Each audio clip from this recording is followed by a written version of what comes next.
এই মামলায় আপনারা আজকে যারা শুনানির সময় ছিলেন তাদের সকলের কাছে পরিষ্কার হয়ে গেছে যে আইনে বিচারটা হয়েছে এই আইনটি একটি কালো আইন। এই আইনটা পৃথিবীর কোনো মানদণ্ডে গ্রহণযোগ্য নয়, অথচ সেই আইনটি বাংলাদেশের ট্রাইব্যুনাল, বাংলাদেশের সর্বোচ্চ আদালত ব্যবহার করে জামাত নেতৃবৃন্দকে ফাঁসি দিয়েছে।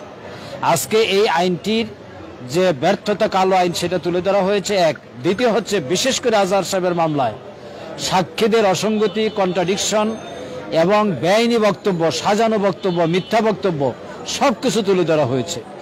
আর এর ভিত্তিতে তদানীন্তন আপিল বিভাগের একজন বিচারপতি মাননীয় জিনাতারা, তিনি এই মামলায় আজহার সাহেবকে খালাস দিয়েছিলেন।